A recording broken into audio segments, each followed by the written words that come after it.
everyone, welcome to Grow Roots. This is Shannon and welcome to my May 2025 container garden tour. If you are new to my channel, thank you so much for joining me today. I'm going to show you all of my containers. I have probably 30 plus containers between my front yard and my backyard, and I have them because I have very little garden space. I live in kind of a suburban area north of Dallas, Texas in zone 8A, 8B, and so all of the plants, I just don't have room for everything that I want, and so I plant them all in containers. So this is a really exciting container garden tour. You can see kind of why right here, but come along and check it out. So starting here on my front porch, I have one of my favorite plants of all time, and it is 14-year-old endless summer hydrangea. I got this for Mother's Day 14 years ago, and it's been in this pot, though you can't see the pot. Literally, they're going pretty much down to the ground. It's grown in this pot for 14 years, and I just am amazed at how well it is doing. This is one of the best years for it. There are over 60 blooms on this plant right now, and it's kind of a mixture of blue and pink right now. I do give it soil acidifier. I use Espoma soil acidifier, and I also hit it with plant tone fertilizer or holly tone or rose tone. Any of those will work, but I hit it twice a year with that. I hit it in late winter, early spring, and then again sometime in July to kind of give it a boost through the season. But right now it's kind of in its full bloom stage, and it's absolutely gorgeous. Like just oh, I can't even tell you how much I love this plant. So yes, you can grow hydrangea in North Texas. They can thrive like mine. And you can also grow them in containers. I actually recommend growing them in containers as opposed to in the ground. I mean, not to say that it's impossible in the ground, but I have an easier time controlling the iron uptake because you can see this one actually needs a little bit right now. Hydrangeas can struggle with chlorosis, which is taking up iron from the soil. So it's easier to do that when they're in a container, and it's also easier to control the acidity of the soil. If yours is, if your blooms are dependent on the acidity of the soil, it's much easier to control that and manipulate that when they're in a container. But it is just absolutely spectacular.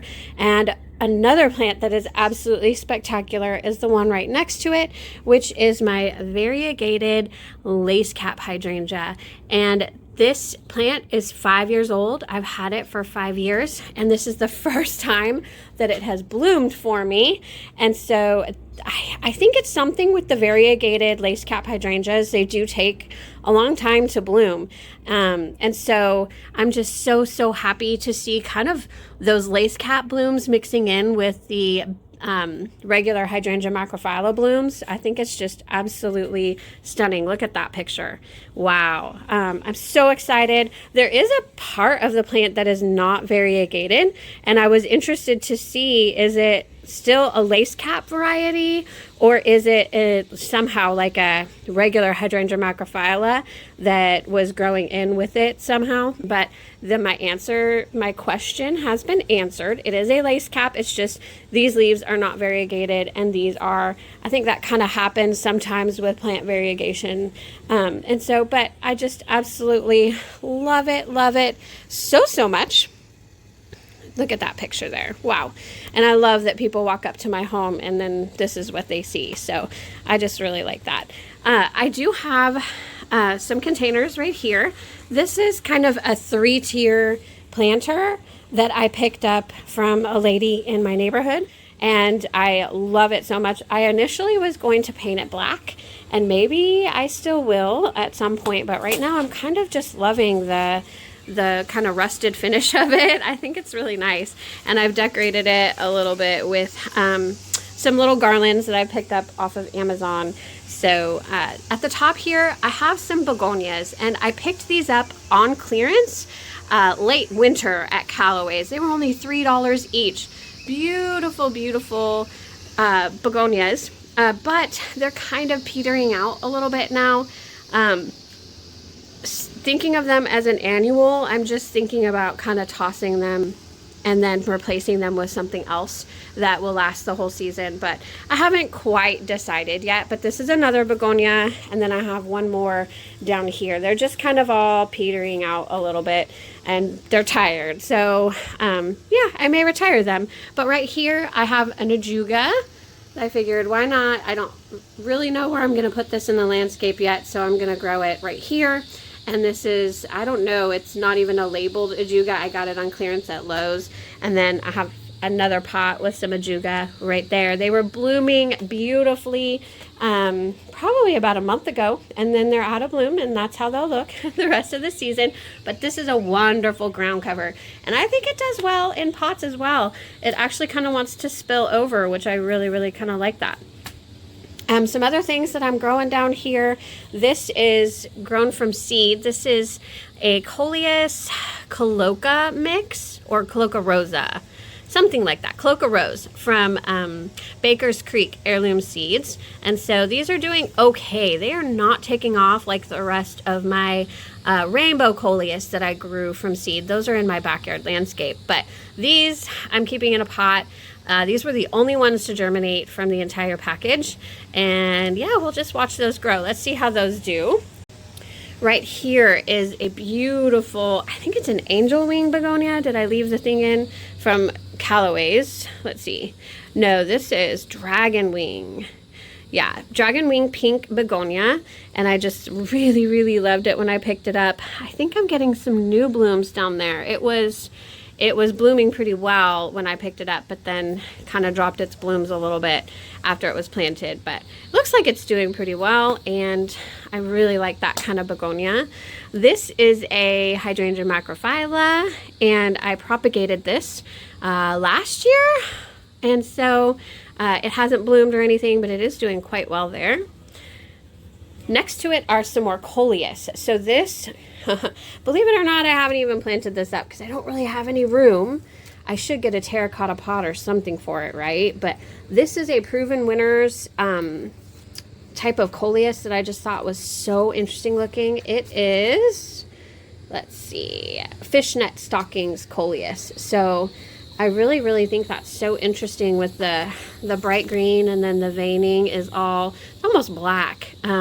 So interesting. So I just had to pick that up, and I thought it would be perfect for this planter. And then I have, this is, so, oh, that's right. I did do some rainbow Coleus here in this planter. I have some in my backyard landscape, but I set some aside for this. So a little bit of color variegation in those leaves. This one's a lime color. Like I said, these are doing better than that Coloca Rose Coleus, but there's a long time left in this season, so I'm not gonna worry too much. There's that ajuga I told you about, begonia. I have, I think this is a leather leaf fern here. This is just a really tough spot, and I may not put anything there. After this, it's obviously not doing all that well. After this peters out, I'm just gonna not put anything in that corner because it just gets very little light unless it's a very tall plant. So that's what that is. And then over here I have some foxtail ferns. They keep putting on some brown branches on me, but we'll see. I got these on clearance at HEB. There's another one right there. And then I talked about these begonias that are up there with that ajuga. So that's my 3-tier planter. Coming around, I do have some clutter on my porch, just letting you know. Some really pretty plants. And guess what? They're not even mine. These belong to our HOA's landscape committee. I am the chair of the landscape committee, and we are planting up some pool containers. Our pool is opening this weekend for Memorial Day weekend, and we're getting ready to plant all of these in 5 different containers in there. If you guys want to see that filmed, I can see if I can film it. I'm not sure if I will be able to, but that's, if you see these flats all over the place, that's what that is for. And then coming over here, I love tiered planters in containers. It's one of my favorite things. And this look was done just by simply getting a plant stand that was free. One of my neighbors was giving it away. You can't even see it anymore. You see it right there? That's a plant stand. And up here it has a spot for a pot, and there is a pot. And then inside is Tradescantia zebrina, which I do have to overwinter this in my home. It's actually a house plant.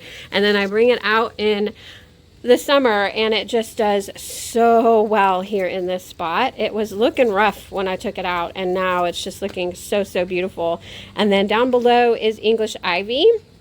And I do have a dianthus planted in there, so it's kind of done blooming. You can see I need to trim those off, honestly. But you know, when it is blooming, I see these little pops of pink coming through that variegated English ivy. So I just absolutely love that planter.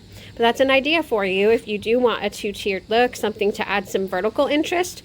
It's a great idea. Just get a plant stand and pop it right inside the container and put a pot on top of it, and there you go. So again, a little bit more of those flowers. But here is something that does great on my porch container.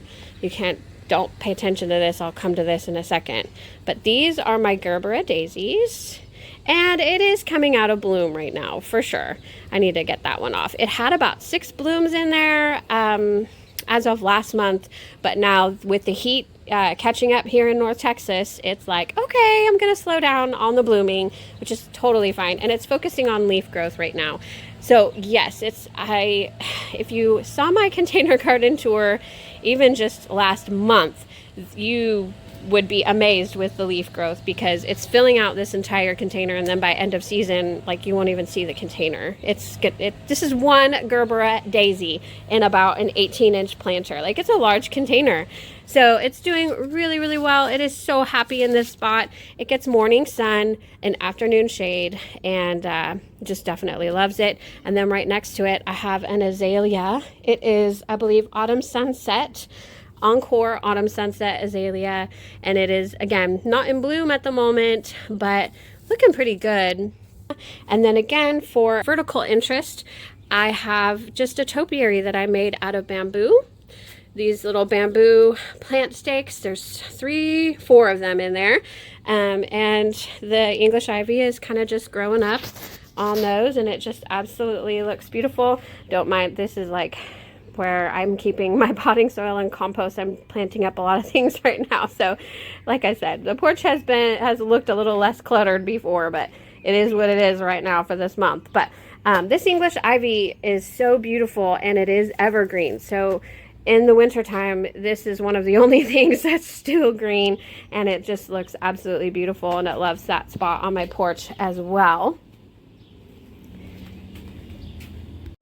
So coming up here on my walkway, just a moment ago, the sun was not even in the equation, but now I've got to deal with my shadows in the sun. But I've got 3 containers coming up my walkway here, and I planted them up with 2 of them are completely done, well, almost completely done with things I grew from seed, winter sowed in the winter, and then this one is like the one planter that I actually planned and bought things for. So I'll start talking about this because they're finally flowering. This is Summer Pastels Yarrow, and you know, when I planted these here, I didn't know what colors they were going to be, but I'm so glad they turned out pink and white right next to each other. I think that looks so gorgeous. I'm so excited for this. I love yarrow, and then hopefully next year I'll have room in my landscape to plant it. It is perennial here for us. So and then this is Ageratum Leda, and I grew this was winter sown from Baker's Creek heirloom seeds, and I wasn't sure if I was gonna like it when it first started blooming, because this is kind of all I saw. It was white, and then it had these like purple crazy things coming out, but then when the whole thing starts blooming like this, that's gorgeous. I do love that, and it's got all kinds of blooms ready to go. And then of course I have some creeping Jenny, and it is doing good in there. And then over here, this is one planter that I did kind of plan. So these gorgeous petunias were from Callaway's, $1.99. These were not like brand name or anything, but I thought they looked very similar to the Proven Winners. A new one that came out this year, the new Supertunia Tiara Pink. And so I picked these up at a lot less cost, and they're doing really, really, really good.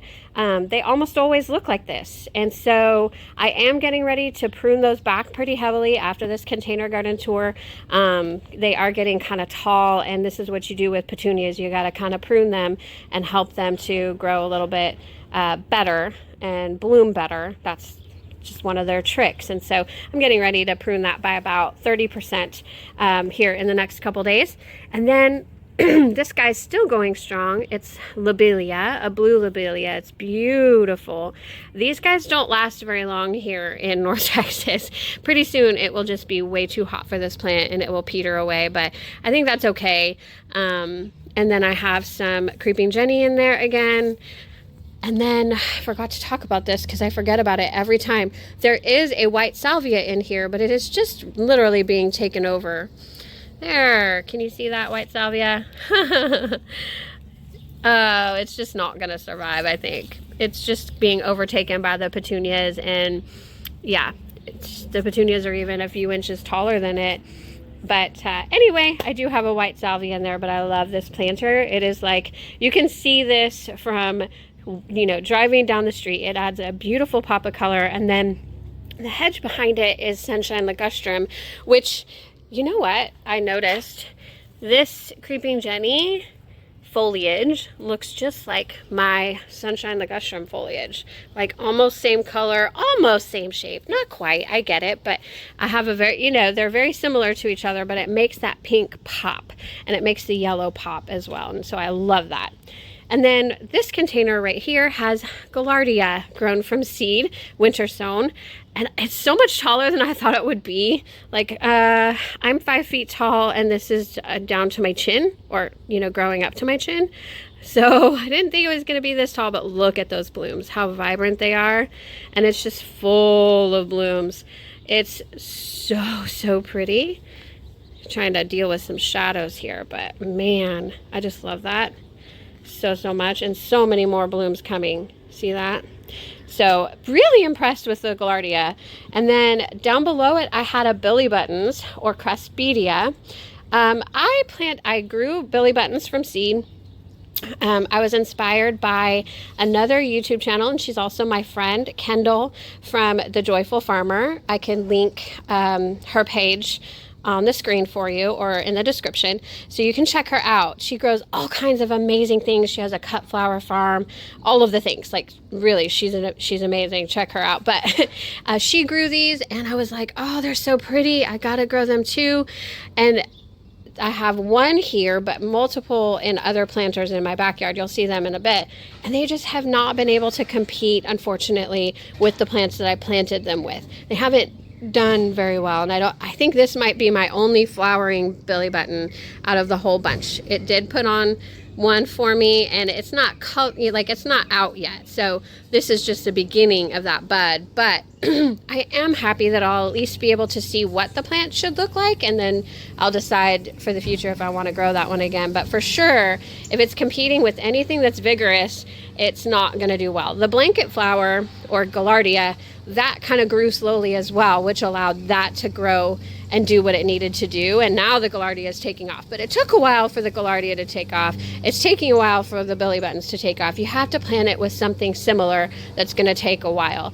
Another one that I could think of that it would do well with, and you'll see in my backyard, is Verbena bonariensis. That took a while to take off. Now it's finally going, but I'll bet it would do well there. But I would never put Billy Buttons with something else that's going to grow super fast, like Rudbeckia, you know, things like that. I learned my lesson, but it's all good. This is all very much a learning curve for all gardeners, whether you are beginning or, you know, a seasoned pro. Like, we all learn things every single season. And so this is one of the things that I have learned about Billy Buttons. They take a while to take off, and they don't compete well with other plants that take off right away. And here is another container that I have here at the front of my home, and it has a Carolina Sapphire Cypress, and it is a 3-ball topiary form. And I did just prune this, and I'm looking, and it's having a lot of new growth since I pruned, so that's really encouraging. For now, it's doing really, really well, and I absolutely love this Carolina Cypress. All right, so coming over here, I do have one container in my front garden, and it has a Limelight Hydrangea Standard on it, and it is budding up. I'm so excited. These guys will bloom in the summertime, and it is just, this is what, my third or fourth year. I trained this on my own. It's not absolutely perfect, but has a really great shape this year. It's a little bit, you can see it is a little bit crooked, okay? I learned a lot of things because this was the first time that I have trained a Limelight Standard. So I have learned, but the shape of the top of this is unbelievable. And I can't wait to see all of these blooms on there. So definitely looking forward to seeing it with all of those blooms. And then down below, I planted it up, maybe just a month ago, with some dichondra. I have a cute little sign that says, say hello to my little friends. I picked that up at Hobby Lobby a couple years ago. I have white Cora cascading vinca. I have like a really dark pink, almost a red Cora cascading vinca. And then I have scaevola as well. And the scaevola, everything's kind of taking off, honestly. It's just looking so great. It's growing. The scaevola is growing all throughout, but also kind of pouring over the container. And so I love that combination. So some vinca, dichondra, scaevola, all very heat tolerant, should do very well through the summer. And I can't wait to see that as it grows even further. And here are my curbside containers. So if you followed me at all last year, you know that I grew Mystic Spire's blue salvia in these containers last year, and they were actually planted in the center. I know they look like they're further back, but they lasted through the winter for me. They are hardy down to zone 8, so I wasn't sure being planted in a container. We did receive actual zone 8 temperatures as low as 10 degrees Fahrenheit, 5 degrees maybe. I think 10 degrees is the lowest we got, and so it survived. But what I am finding is that Mystic Spire's blue salvia, if it perennializes and comes back, the connections between the Mystic Spire's salvia and the old wood, let me dig it up for you because I've potted it up with some new stuff, but this is the old wood that the new shoots are coming up out of. The connections are very weak, and so we've had quite a few heavy rainstorms, and these guys will flop and break. That's kind of what's happened over here too, and I have some twine that's around it to kind of hold it up. I also had to reposition this planter. So yeah, it's a learning lesson. Now, I don't know if I do overwinter this year. I'm going to put a trellis. It's too late to trellis it because it had so much growth. I tried, and it actually damaged a lot of the shoots.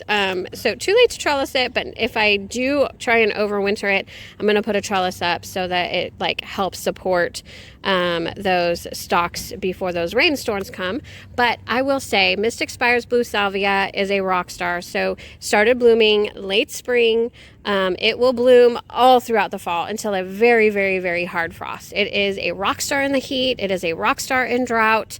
It is just a rock star plant, super pollinator magnet. You can see this bee is flying all over it. And in the summer, this thing will be covered in bees. And I mean 50 bees per plant at all times in the summertime. So it's just a rock star plant. I do love it. But I have planted some Cora. These are not are they the cascading vinca?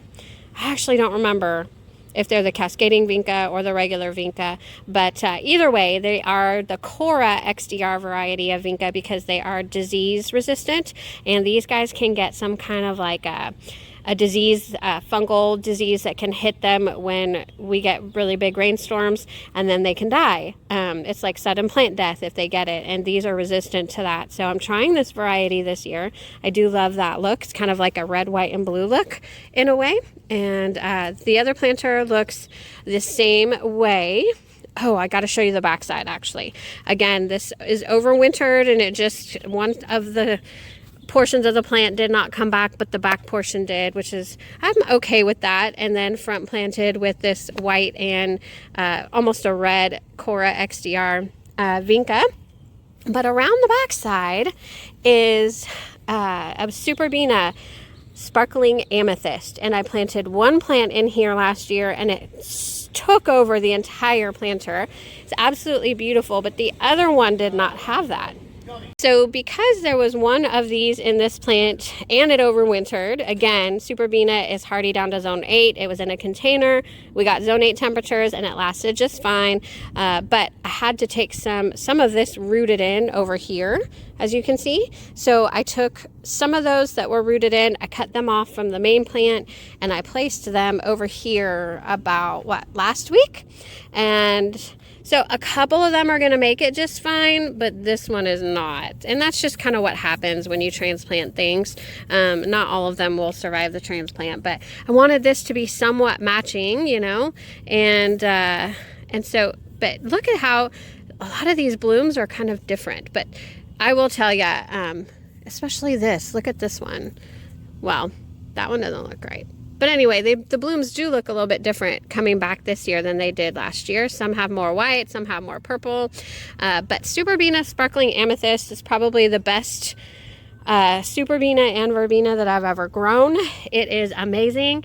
I planted some in the ground last year as well, and it's doing amazing. It's like continuously reblooming, continuously looking amazing, and it did really, really well over winter as well. So just love those curbside containers. And then let me take you to my backyard and show you the containers back there.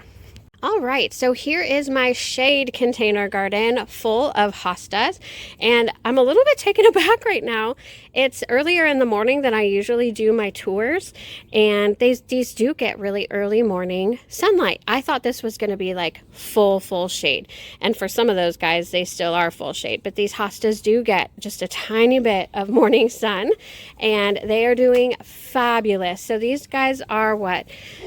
Going on their 2 years old, and I got these on clearance. They were, if you all can believe this, these huge hostas were $1 on clearance the summer before last, because like in late July we just were so hot, and the Little Elm, if you're in my area, Little Elm, Texas, has a Callaway's that puts things on clearance, and it's one of the only Callaways that puts things on clearance. And so I got these for $1 each. It's amazing. This is a Proven Winners Shadowland Diamond Lake. This is a Proven Winners Shadowland Woo La La. Look at this. Wow. And these two are looking real good. They do get eaten by snails, and you'll see my last one is starting to get eaten. I need to reapply some snail bait, but this is an Ellerbroa hosta. This is not Proven Winners variety, but it is beautiful. And then this one is, wow, look at this. So gorgeous. I love like the, I don't know, the veining pattern of this, or it's actual like puffy. So cool. Such a great texture. This one is, I'm trying to think, a Blue Elegans hosta, and it is the one that flowers for me. It is in bloom right now. There's 2 bloom stalks this year instead of just one, so it's a happy guy. And this is the one that the snails seem to love the most right now. That poor little thing. It's just what happens. I get it, but they are absolutely gorgeous, and they do really well here in this north-facing shade garden. And then coming over here is the rest of my backyard container garden. And so starting off here is a planter. This is all from seed. I have Chippendale Daisy Zinnias that I purchased the seed from Eden Brothers. And look at that color, especially with the backdrop of like the pinks and purples that I have going on in the cottage, in my cottage kind of garden back there. Really, really, really beautiful color pop. I absolutely love that. It's a different like leaf shape than most zinnias, and they are somewhat smaller blooms, but they're prolific, absolutely prolific. And then in the center here, again, my good friend Kendall from Joyful Farmer. This is a variegated celosia, and it's starting to take off. It's taken a little while, and that bloom looks kind of funky to me, but it's pretty cool, and it's keeping up with the vigor of those Chippendale daisies pretty well. And I also have some black-eyed Susan vine. I just kind of decided to try it as a weeping black-eyed Susan vine instead of having something to climb on, and it's growing, but it wants to grow up the plants. So, okay, that's just, it definitely likes to climb. It does not like to trail, but it is, no, those are older blooms. I was going to say it was blooming, but I don't see those blooms anymore, but these are pretty cool. This is Chloe. She's our backyard garden cat. Hi, Chloe. She tries to take my attention on all of my backyard garden tours. Right next to it is another Summer Pastels yarrow, and it's just beginning to form that bloom stalk. If I had to guess, those are going to be white, but we'll have to see. And then right here is my herb garden. So this is from last year. I planted apple mint, so that's what this is. Peppermint, that's what this is. And then let's see. There is variegated lemon thyme. There was a strawberry in here, but it is just being taken over by the mint, that poor strawberry. And then I have oregano right over there. And so this is just really fun. Come and take some clippings. You know, all of these smell amazing. The lemon thyme is awesome in all kinds of recipes, and so is the oregano. And then next to it is a new gomphrena for this year that I have tried. This is Botanical Interests QIS Fiery Sunrise Gomphrena. And I've got to say, I'm not impressed with it at all. The blooms are super, like, I don't know. You see this one over here? The plant is really low to the ground, and then the bloom comes all the way up here but wants to flop. And it's a beautiful red color. I just don't like the growth habit of this gomphrena at all. It's much more low growing than the other gomphrena that I'll show you, the gomphrena globosa that I'm used to. And it's like the plant wants to stay small, but the blooms want to stay huge, and they're floppy, and I'm just not really a fan of it. But it's good to get the experience. Like I said, you know, every year is a new learning experience, and so I don't think I'll grow this variety again, but it is pretty. I enjoy the different colors of the blooms. So that's cool.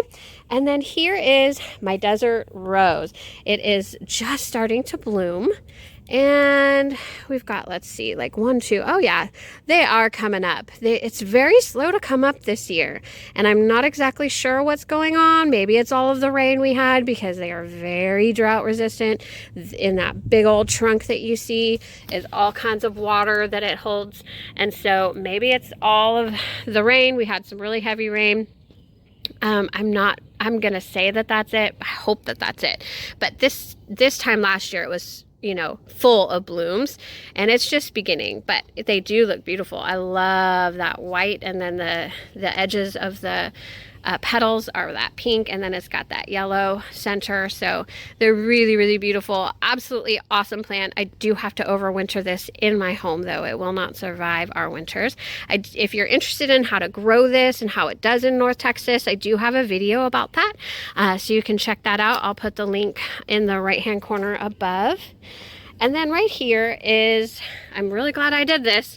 This is Mr. Goodbud sedum. I have this growing in my garden. I had to transplant it, and when I did, a piece of it broke off that was rooted. And so I potted that up, and it did really well. But now my actual Mr. Goodbud sedum is not doing well. I'm not sure if it will survive.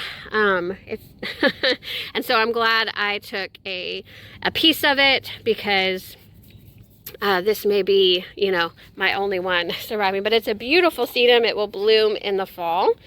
And then here is a large container potted up with one of my favorite combinations this year. Starting down here as kind of a spiller. I didn't anticipate it would be a spiller, but it is.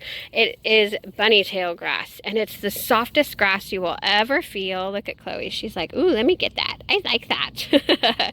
It's a super soft, very texture-filled grass. I love feeling this.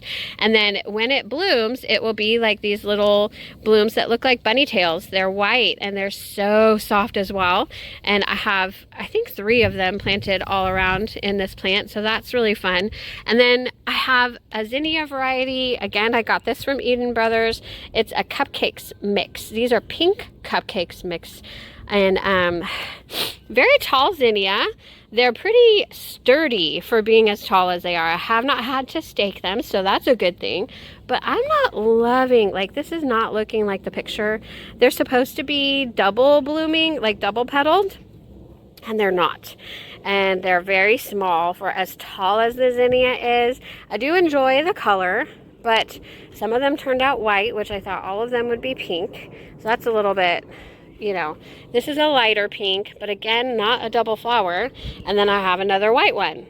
So not super impressed with the pink cupcakes mix from Eden Brothers, but I mean, I still really enjoy the plant, and I do think it's very sturdy for as tall as it is. A lot of these taller zinnias, I have to stake them because of they just flop a little bit, but this one does not. And another thing that's planted in there that I love is gomphrena globosa with the zinnia. They're really good to grow together, and I'll tell you why. The gomphrena globosa and these, at least these zinnias, but any kind of taller zinnia, they'll be pretty vigorous to get started as soon as it gets hot, and they'll grow about the same. So that means that each one of them has their own space to grow. One of them's not overtaking another, and when they do grow up and start flowering, they look beautiful together. I just really love that combination. Unfortunately, well, not unfortunately, it's kind of cool. The other gomphrena globosa that I planted here, it is a white one, and I wish it was this purple one because that would be just striking. I think next year I'm gonna get I think this looks like the QIS Carmine, or what is it? It's like something QIS purple maybe. I think that's what I'm gonna get. This is just the gomphrena globosa mix, so it could be any color, but I really like this one the best for sure. But in the middle here as well, I have a Verbena bonariensis, and it's just starting to bloom. Ooh, look at that. I just saw these. These katydids are just the bane of my existence right now. I know katydids are not supposed to like completely overtake your plants and kill them, but they sure are wreaking havoc right now because they're everywhere. Is that a katydid even? I don't know. Anyway, it is starting to bloom. This Verbena bonariensis was slower to get started, and I was worried that it wasn't going to be able to keep up with the gomphrena and the zinnias, but it did. It caught up. So I'm really happy about that. Maybe they shouldn't be grown together in the future. These can be grown with the billy buttons because they're both very slow to get started, and they would both give each other the room that they needed. But it is going to look really cool once that starts blooming. Like, the cap of this is going to be those really cool purple Verbena blooms, and I just love this planter.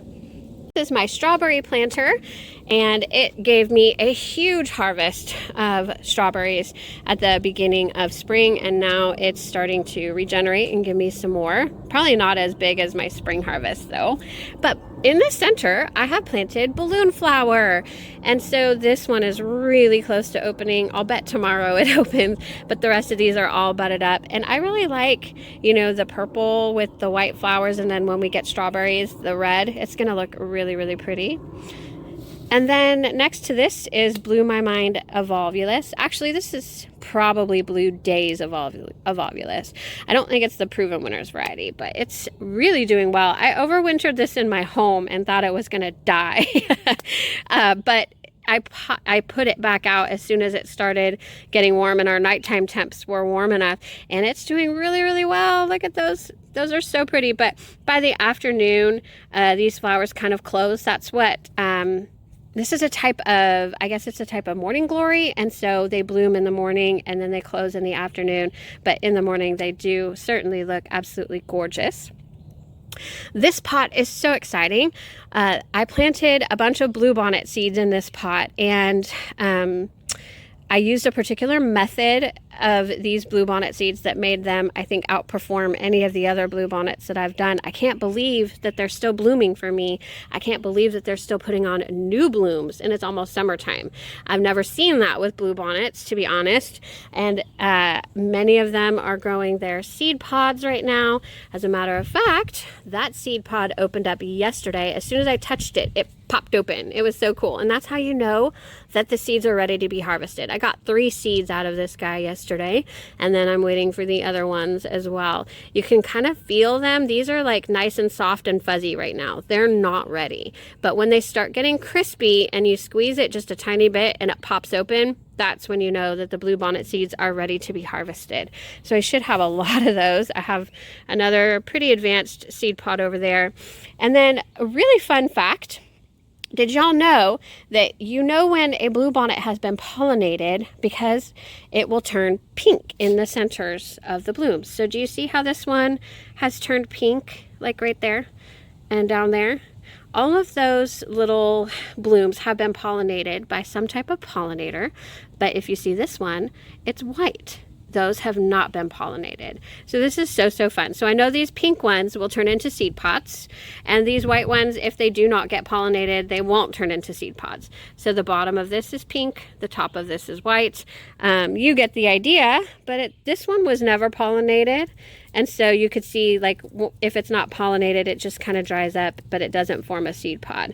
And then as you can see here, this one did get pollinated, so seed pods formed. So that's super fun. And I just can't believe, like I said, that I've still got bluebonnets growing in almost June. And that's really cool. I'm so glad I did this. But what's really in this container is a summer carnival hardy hibiscus. And if you know my backyard garden, seen my videos before, you know that I struggle with grasshoppers and katydids like crazy. And I have found that grasshoppers and katydids absolutely love rose mallow, hardy hibiscus leaves. And so I don't know how to get rid of them other than, see, there's a katydid right there. And the katydids are easy enough to catch. I can just, oh, I didn't get that one. There, oh. Anyway, usually I'm fast enough to catch them and I throw them down and step on them. Yes, I do. But the grasshoppers are way too fast for me. I need some kind of a net or something, and they are just taking over and creating all kinds of holes in the leaves. Like, I just kind of have to take the stance of, well, it's a sacrifice plant. I'm sorry, but summer carnival hibiscus is beautiful because it has variegated leaves and it will have pink blooms if it gets to that point of blooming, if the grasshoppers don't just eat this plant alive. I don't know. But I have it planted here. It struggles, and it probably struggles mostly because of those dang grasshoppers, but it's just one of those things. I'd love to see this plant in its glory without the pest struggles that it gets, but it just is what it is sometimes. And next to it is a baby crepe myrtle. It's a purple blooming one. It started coming up in my garden, and I pulled it, put it in containers just to see if I could grow it, and I did. And so there it is. And then another container over here that is another really great combination is Cosmos apricota. Here we go. These are so pretty. And then, see, look, as they age, they get this purple and like a creamy peach color, and they get kind of more peachy as they age. And so, great rock star plant, let me tell y'all. Very easy to grow from seed, very high germination, very prolific bloomer, like, it's amazing. I will grow this every year now because I love it so much. And then it's planted with gomphrena globosa. Well, okay, it wasn't supposed to be planted with gomphrena globosa. These were supposed to be these, which these are a dwarf variety of gomphrena. It's called Buddy Purple. And I think I got these from Baker's Creek. And yes, they're great. This is like coming in with it though. And so Buddy Purple, a lower growing gomphrena, real dark, beautiful color. But I swear I labeled everything really beautifully. This was supposed to be Buddy Purple, and it was in the seed packet of Buddy Purple, but this is definitely gomphrena globosa, and it's that nice pink color. And I think I'm fine with it. I moved it to the back because, you know, if it's going to be so much taller than everything, at least it's in the back and everything in the front will be lower growing. So that's cool.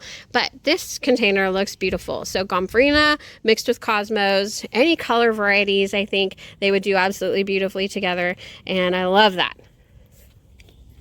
So moving on, here we have, this is Sweet William. It is like double Sweet William mix from Botanical Interest. My absolute favorite Sweet William. This was the first Sweet William I've ever grown, and I will grow it from seed every single year because it is a biennial plant. It only lasts a couple of years, 2 to 3, and these are just the most beautiful blooms you've ever seen. They're almost like hydrangea blooms. They're so big and beautiful and tall. And so I'm growing this. This is all winter sown this year for blooms next year. Here is Mammoth Dill, again winter sown from seed, looking great. I will say this is not the most drought tolerant plant. It gets very dramatic and limpy when it runs out of water, and that's almost every day. So but I'm growing it really for the swallowtail butterflies. I'm hoping to get eggs, which I haven't seen yet. I really want the caterpillars, y'all, but I just have not quite seen any eggs on this plant yet, but hopefully sometime this season we'll see those caterpillars. And then I have this planter that I almost feel like it's going to need to be potted up in a bigger planter. This is Rudbeckia, grown from seed as well, and about to bloom like crazy. There's probably like 15 blooms on this thing. And I've planted it up with Azuratum Leda, again, grown from seed. And it's just now starting to come into bloom. I have 2 of those, one on this side, one on that side. And then here's what I was talking about, the billy buttons. I think I have 2 billy buttons, one here and the other, nope, the other's gone because that's Rudbeckia. So maybe I only had 1. But it is just not going to make it. It cannot keep up with the vigor of Rudbeckia or really Azuratum Leda. So it is just kind of sad, trying to hang in there, but just really not able to get the job done because everything has swallowed it. And then I have this container right here that is so cute. It's like a little Ferris wheel, and I finally figured out, it took me a couple growing seasons, but hens and chicks is perfect planted here. So these are 2 different varieties of hens and chicks. They have been here for more than a year now, and there's a little purslane growing in there. That's wild. But anyway, they overwinter for me. They withstand the heat and the drought because these do not get watered with any kind of irrigation. And so they like it because they are, you know, succulents. And so they're actually doing pretty well. I'm looking, there's a little baby there. So really cool. Hens and chicks, perfect for this type of planter. Right over here is a Shasta daisy that my mother-in-law gave me, and this was given to her by one of the master gardeners in Collin County, and then she had so much of it that she gave some to me. She's growing some as well, and I've never grown Shasta daisy before, and so really interested. There's a lot of these. I actually could totally separate these because this just is a massive plant for this pot, but looking forward to those blooms. They won't bloom until the summertime, so there's that. Now, oh my goodness, the first bloom of this. Okay, this is exciting. Literally today. This was not in bloom last night when I checked these out, but this is Coreopsis Incredible Swirl, and I grew this from seed. Believe it or not, I thought all Coreopsis was perennial in zone 8. Well, it turns out this is an annual, and so I don't expect this to be like something that I'll grow, you know, every single year, but it's tall. Look at that. It's massive. And this is its first little bloom. How sweet is that bloom for our Coreopsis? I can't wait because there's like all kinds of blooms everywhere, so that's fun. I do need to get a plant stake for this though. I need to stake this up a little bit. It is kind of leaning forward, but it looks great. And I have underneath it some creeping Jenny, and then more creeping Jenny in this container. However, look at this. I'm so excited to show this to y'all. This is Amaranthus Love Lies Bleeding. And I can't believe this. Already in May. This thing is massive. It is 5 feet tall. Yeah, 5 feet tall, maybe a little taller.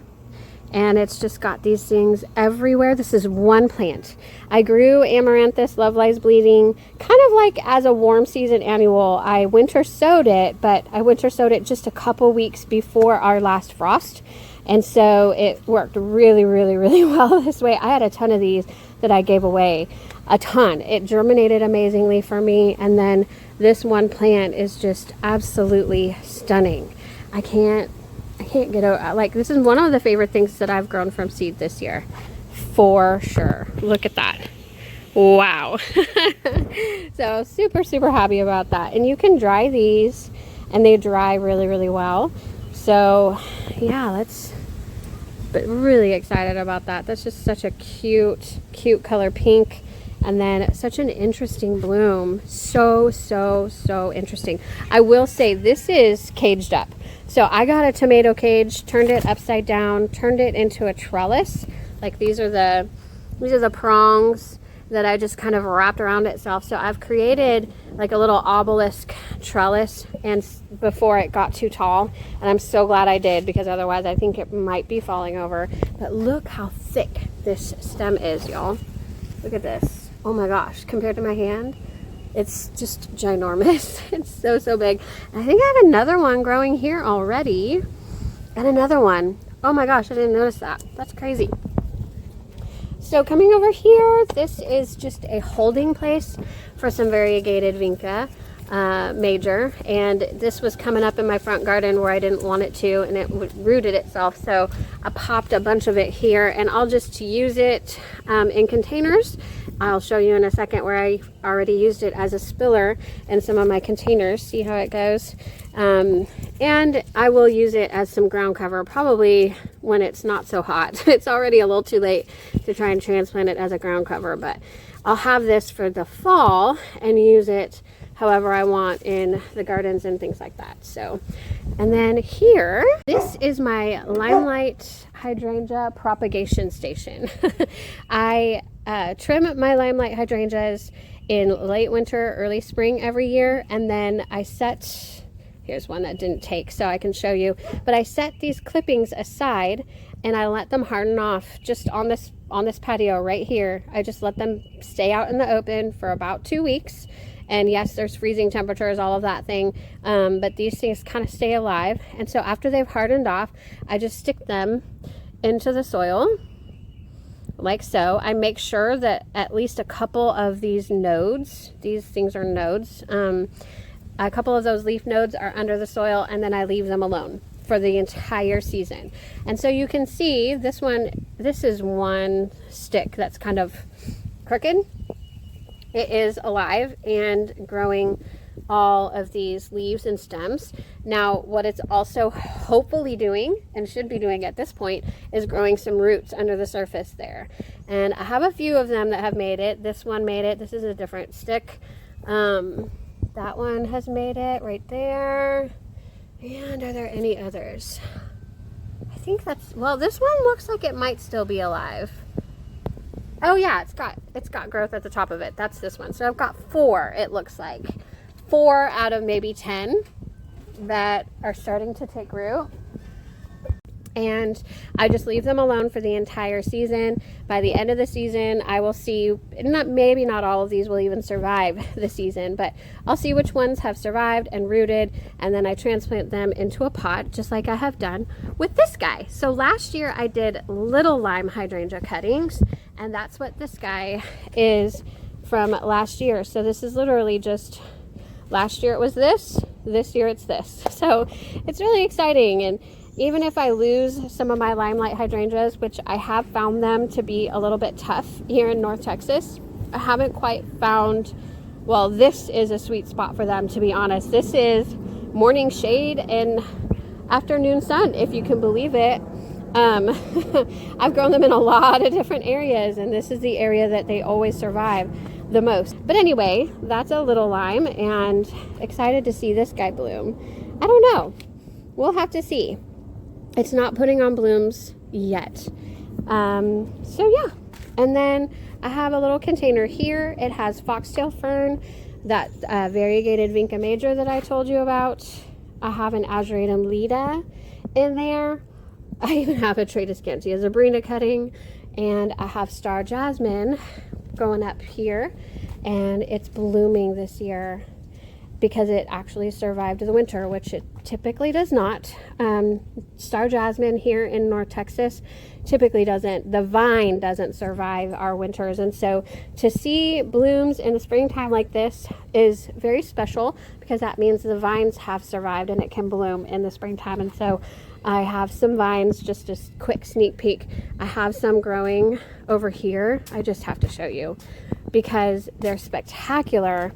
And the smell in my backyard is spectacular because all of this star jasmine is still blooming. So I just absolutely love that. But anyway, coming back to containers, we're almost done. I have some fuchsia in hanging baskets that is surviving. 2 out of the 3 are doing pretty good. They're on their second set of blooms, but I have a feeling as the heat progresses, these guys are gonna peter out for sure. The fuchsia, it just is not the most heat tolerant here for Texas, and so they'll love it in the spring, but I don't think they'll survive the summer. And then my final container here is just your normal pink wax begonias, and they're amazing. I love, y'all, really truly, begonias in Texas do really, really well. This is a shade spot. They love the shade. They can take part shade in North Texas. They can take full sun in other areas of the United States, but here in Texas, the heat is just different. It just is. And so I would say part shade for these guys, but they grow really, really well through the heat. Whereas in Patience, no, that's a big no. Like, I tried a whole bunch of impatiens last year and they absolutely did not survive the heat of the summer. So begonias it is for me, and I just think they're so, so cute. And then I've got it mixed with variegated vinca, and then I've got a little trellis because I have black-eyed Susan vine growing here, and it's a test. Ooh, I didn't see that that went all the way up there. That's fun. This is a test to see how black-eyed Susan vine does in the shade. I'm gonna see if it flowers. It's growing really well, but I'm gonna see if it flowers. So far I don't see any flowers on it. Whoa, hang on. Is that a bloom that's about to start? Maybe. Might be a little bloom starting right there. Yeah, but anyway, that's a fun little container. And yeah. Oh, you know, I missed this one. This is a blanket flower. Again, this one is a part shade location. I tried this blanket flower in different part shade location. It started getting overtaken by my oak leaf hydrangea, so I had to take it out before it died. I placed it in this pot here. I will say Gaillardia definitely prefers full sun. Like part shade, it's surviving, but it's not thriving like you see like the Gaillardia that I showed you in the other container. So just an FYI, Gaillardia definitely needs full sun. I like to experiment, y'all. I do know these things, but I like to kind of test plants out in areas that people say they're not supposed to be, just to see kind of how they do. And that's how we learn, right? But anyway, that concludes my container garden tour for the month of May. I thank you all so, so much for watching. I hope you'll subscribe to my channel. I do monthly garden tours and other types of gardening videos. I would just love it if you subscribed, like this video, comment down below what your favorite container combinations are this year that you're growing. I'd love to hear from you, and I thank you all so, so much for watching. Goodbye, everybody.